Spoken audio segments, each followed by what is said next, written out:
ज्ञान प्राप्ति की मानसिक स्थिति बनाएं।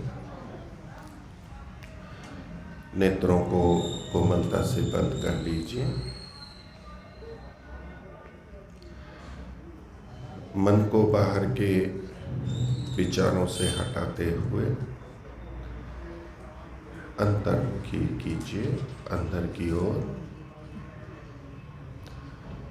स्वयं पर, आत्मा पर केंद्रित कीजिए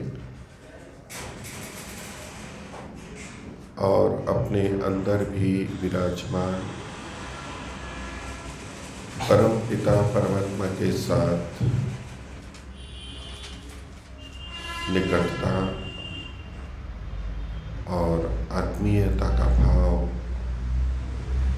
उभारिए।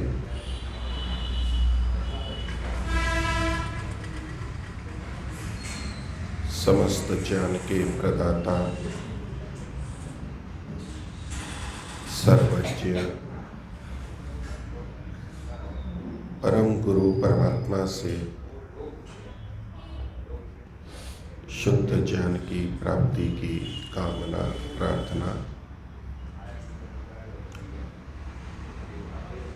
प्रभु के नाम ओम का उच्चारण करेंगे। श्वास भरिए।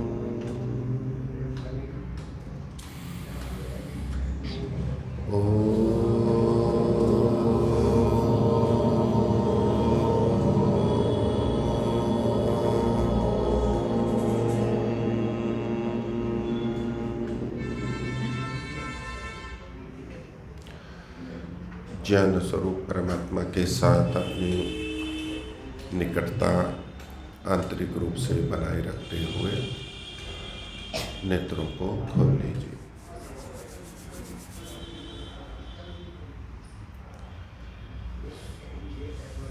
परम पिता परमात्मा की प्राप्ति का मार्ग ज्ञान से जाता है, पवित्रता से जाता है और पवित्रता ज्ञान के माध्यम से आती है। कर्म से भी पवित्रता आती है और ज्ञान से पवित्रता आती है। तो हम ऋषियों के संदेश वैशेषिक दर्शन पर केंद्रित होकर के ज्ञान की चर्चा कर रहे हैं। कल वैशेषिक दर्शन के बारे में आप लोगों के सामने कुछ बिंदु रखे थे। उसकी थोड़ी सी आवृत्ति मैं आप लोगों से पूछते हुए ही करना चाहता हूँ। तो आप में से कोई बताइए, कोई एक बात छोटी सी बताइए कि कल प्रातःकाल सायंकाल जिसमें भी आप उपस्थित हैं, दोनों में रहे तो कोई एक बात बताइए। ब्रह्मचारिणियों में से बताएं कोई, और कोई बताएं। कोई भी एक बात बताइए छोटी सी। वैशेषिक दर्शन का परिचय दिया गया पहले। हाँ। और उसके बाद वैशेषिक का अर्थ भी बताया कि विशेष और ऋषि कान है और एक बात। तो एक तो परिचय हुआ, और परिचय का मतलब ये हुआ कि इसके रचयिता महर्षि गणनाथ थे। इसमें कितने अध्याय हैं? 10 अध्याय हैं। एक अध्याय में कितने आनिक हैं? 2। तो सब में 2। और आनिक में फिर सूत्र है। कुल कितने सूत्र हैं? लगभग 370। कोई बात बताएंगे? कल क्या बात थी? ये किसकी व्याख्या करते हैं? धर्म की व्याख्या करते हैं। धर्म की क्या परिभाषा दी? जिससे अभ्युदय हो और निश्रेयस की प्राप्ति हो उसे धर्म कहते हैं। अभ्युदय किसे कहते हैं? अभ्युदय किसे? सांसारिक उन्नति, उत्कर्ष, गुणों का बढ़ना। और निश्रेयस किसे कहते हैं? मोक्ष को, मुक्ति को। मुक्ति को निश्रेयस क्यों कहते हैं? निश्रेयस का अर्थ क्या है? शाब्दिक अर्थ श्रेयस कहते हैं कल्याण को। मतलब नितराम, निश्शेष, पूरा कल्याण जहां पर हो जाए, अच्छा हो जाए, भद्र हो जाए, श्रेष्ठ, जो सबसे अच्छा हमारे लिए हो सकता है वो जहां होता है उसको मोक्ष बोलते हैं, उसको निश्रेयस बोलते हैं। और सबसे अच्छा कहाँ होगा? जहां कोई दुख, बंधन, पीड़ा, बाधा ना हो, जहाँ कोई राग द्वेष क्लेश ना हो, जहाँ अज्ञान ना हो, शुद्ध ज्ञान हो, पवित्रता हो, और जहाँ सुख ही सुख, आनंद ही आनंद। बस ये कल्याण, सबसे बड़ा कल्याण यही है।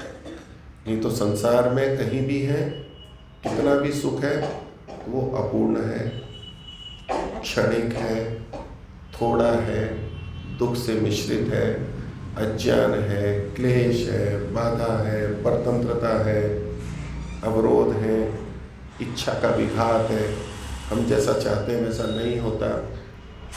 इस संसार में सब जगह, चाहे कोई योगी बन जाए पूरा तब भी कुछ न कुछ बाधा रहेगी, या चक्रवर्ती सम्राट बन जाए, कितना भी बड़ा अच्छे स्वास्थ्य वाला बन जाए, कुछ अवश्य रहेगा। तो निश्रेयस कैसे होगा? निश्रेयस की प्राप्ति का इसका लक्ष्य, ये धर्म है। और निश्रेयस की प्राप्ति कैसे होगी? वैशेषिक ने क्या बताया? कल शाम को जो बात रखी थी, कल प्रातः भी रखी थी, तत्व ज्ञानात निश्रेयसम, तत्व के ज्ञान से निश्रेयस होगा। तत्व का ज्ञान मतलब यथार्थ ज्ञान, जो वस्तु जैसी है उसको वैसा जान लेना, समझ लेना, ये तत्व ज्ञान। जो वस्तु जैसी है, बुरी है तो बुरी, अच्छी है तो अच्छी, अच्छे को अच्छा मानना, बुरे को बुरा मानना, जो जैसा है उसको वैसा मानना, स्वीकारना, समझना, बस ये तत्व ज्ञान है, ये शुद्ध ज्ञान है, ये विवेक है। इससे निश्रेयस की प्राप्ति होगी। और वैशेषिक की दृष्टि से इसके अंदर 6 पदार्थों के तत्व ज्ञान की बात है। 6 पदार्थों के, तो 6 पदार्थों के नाम आए थे, स्मरण है किसी को? बोलिए। द्रव्य, गुण, कर्म, सामान्य, विशेष और समवाय। हो गए पूरे? द्रव्य, गुण, कर्म, सामान्य, विशेष और समवाय कितने हो गए? 6 पदार्थ। इन पदार्थों के तत्व ज्ञान से, लेकिन वो तत्व ज्ञान भी कैसा होगा? इन 6 पदार्थों का तत्व ज्ञान होगा साधर्म्य और वैधर्म्य को देखते हुए। कैसा होगा? साधर्म्य और वैधर्म्य को देखते हुए कि इनमें आपस में समानताएं क्या है और इनमें आपस में भेद क्या है। सामान्य, समानता, साधर्म्य, समान धर्मता और भिन्न धर्मता, ये देखना होगा। ये भी साथ में देखना होगा, ये माइक कैसा है, ये माइक कैसा है, ये माइक, कहने को तो ये सब माइक हैं ये, लेकिन इसमें और इसमें समानता क्या है और इसमें भेद क्या है। इस आसन में और उस आसन में क्या समानता है और इस आसन में और उस आसन में भेद क्या है। इस मनुष्य में और इस मनुष्य में क्या समानता है और भेद क्या है। ये सब चीजें साधर्म और वैधर्म यानी विश्लेषण करना, विवेचन करना, तुलनात्मक ज्ञान करना, ये होगा तो मुक्ति की प्राप्ति होगी। ये इनका विषय है। अब इससे थोड़ा सा आगे चलते हैं कि जहां हमने 6 पदार्थों की बात की, तो शब्द क्या था? पदार्थ। पदार्थ।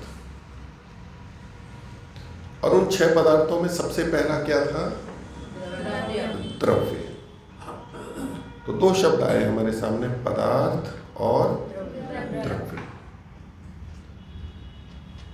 पदार्थ और द्रव्य एक ही होते हैं या अलग अलग होते हैं? पदार्थ और द्रव्य एक ही होते हैं या अलग अलग होते हैं? एक ही होते हैं, ऐसा ही समझा जाता है। हम पदार्थ कहो, द्रव्य कहो, वस्तु कहो, चीज कहो, ऐसे शब्दों से बोलते हैं। हाँ जी सतीश जी, पदार्थ और द्रव्य एक ही होते हैं या अलग अलग होते हैं? पदार्थ और द्रव्यों में भेद है या एक ही बात है? एक ही बात है। अब देखो समझो, जो बातें अभी बोली है उसी से भी आप निकाल सकते हो। मैं पूछूं कि हम जहाँ यहाँ बैठे हैं, इस जगह का क्या नाम है? इस नगर का सोनीपत। हम इसको हरियाणा भी कह सकते हैं, कह सकते हैं। तो हरियाणा और सोनीपत एक ही होंगे या अलग अलग होंगे? भाई हरियाणा और सोनीपत एक ही है, ये हरियाणा भी है, ये सोनीपत ही है, इसलिए हरियाणा और सोनीपत एक ही बात हुई ना। एक ही हुई है, अलग अलग हुई? एक ही हुई है, अलग अलग हुई? एक ही हुई। चाहे सोनीपत का हो चाहे हरियाणा का हो, एक ही बात है। थोड़ा सा फर्क है। हरियाणा में सोनीपत। तो ये बात सच है कि जहां हम बैठे हैं वो सोनीपत भी है और हरियाणा भी है, किंतु नहीं, सोनीपत हरियाणा नहीं है, ये तो ना कह रहे, लेकिन दोनों अलग अलग हैं। पदार्थ कितने थे? 6, और उसमें से द्रव्य 6 में से 1 है। हरियाणा में कितने जिले? जितने भी हो हरियाणा के जिले, और सोनीपत 1 जिला है उसमें। तो पदार्थ तो हैं 6, और उन 6 में से द्रव्य है 1। तो पदार्थ और द्रव्य एक हैं या अलग अलग हैं? आप तो पहले एक ही बोल रहे थे। आप हरियाणा और सोनीपत को एक ही मान रहे थे, तो कहेगा हाँ जी बात तो ठीक है, हरियाणा सोनीपत एक है, लेकिन समझदार व्यक्ति क्या कहेगा? नहीं, आप सोनीपत को हरियाणा कह सकते हो, लेकिन हरियाणा को सोनीपत नहीं कह सकते। पदार्थ में द्रव्य आते हैं, जो जो द्रव्य है वो पदार्थ भी कहलाएंगे। जो जो द्रव्य है वो सब पदार्थ भी कहलाएंगे, लेकिन जो पदार्थ हैं वो सब के सब द्रव्य नहीं कह सकते, क्योंकि वह गुण भी है, कर्म भी है, सामान्य विशेष समवाय भी है, तो अंतर है। तो जब भी हम दर्शन या तो शास्त्रीय बात करते हैं तो ये ध्यान रखना चाहिए कि हम पदार्थ बोल रहे हैं या द्रव्य बोल रहे हैं। दोनों का अर्थ अलग अलग होता है, पदार्थ अलग है और द्रव्य अलग है। ये समझ करके इस दर्शन को पढ़ेंगे, नहीं तो हम लोक में जैसा करते हैं तो फिर अंतर नहीं कर पाते, अंतर नहीं कर पाएंगे। वैशेषिक की दृष्टि से द्रव्य, गुण और कर्म, कर्म मतलब क्रिया है, क्रिया भी पदार्थ है, क्रिया भी पदार्थ है। क्रिया मतलब चलना फिरना।